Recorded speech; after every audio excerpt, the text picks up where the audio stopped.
Hi guys, today is lesson 2-3, the percent proportion. You're going to find this is a very helpful tool in chapter 2. If you memorize this proportion, it will help you in many of the problems.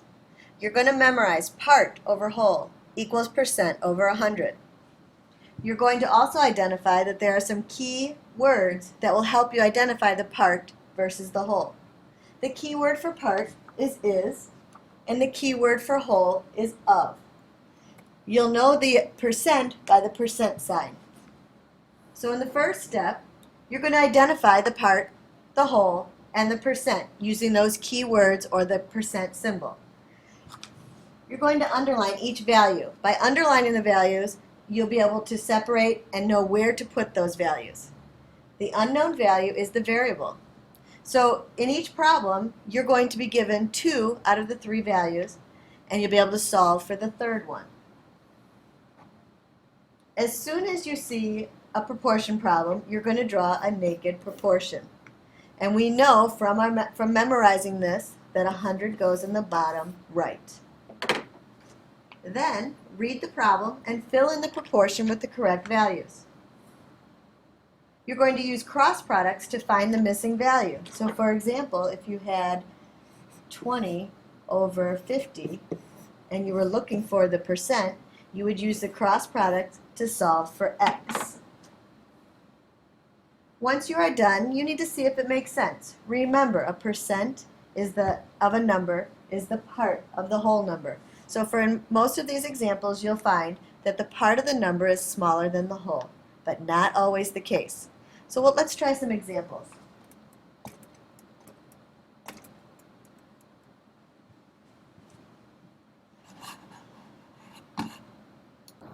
So in the first example, in number 1, we have 45 is 60% of what number? I'm going to use the underlining technique. I know that 45 is, we have 60%, and we have of what number. So by underlining those areas, we can identify where we put that. So I know that 45 is goes on the top because is says it's the part. I know that 60% goes above the 100. And of what number? That means that's our variable, our unknown. And it doesn't matter what letter you use, I'm going to use x. So in this first example, we are looking for the whole of the number. What we're going to do is we're going to use our cross product rules. And you're going to write 60x, that means 60 times x, equals 45 times 100. You're going to do the problems like we did in chapter 1. 60x equals 4,500.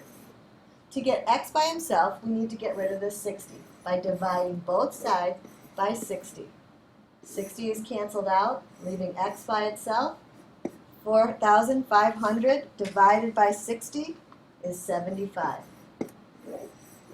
So for number 1, we found that 45 is 60% of 75.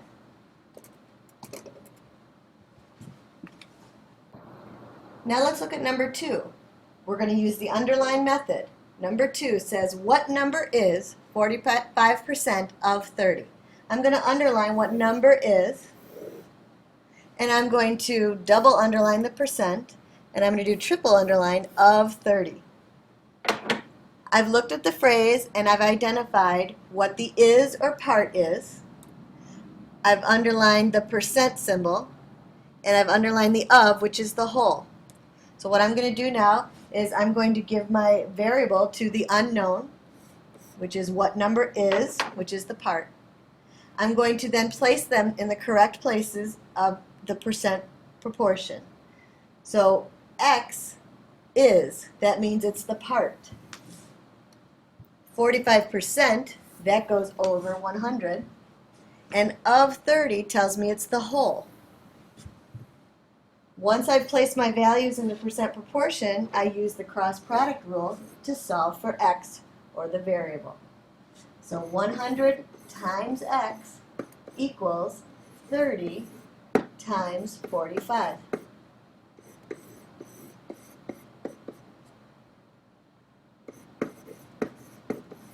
Once we get to this step, we know that we need to isolate x by dividing both sides by 100.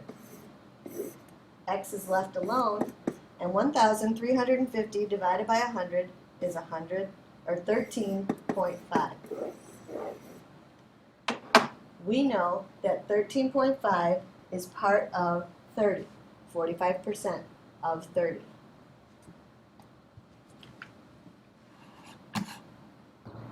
And now we'll do the last one, number 3. We're going to do the underline method. 24 is what percent of 120? So I know that is the part, what percent is the percent, and of 20 is the whole. I'm going to put those in the correct place, location on the percent proportion. So 24 is a part, it's going to go on top. Percent, that's my variable.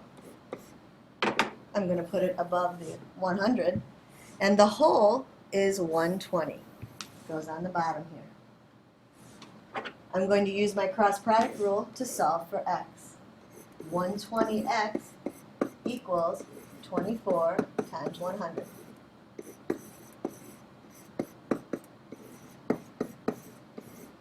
To isolate x and solve for x, I need to get rid of the 120. By dividing both sides by 120, I cancel out 120. X is left alone. 2,400 divided by 120 is 20%, which goes up to the unknown, the variable. By plugging in these values into the percent proportion, you can solve any percent problem.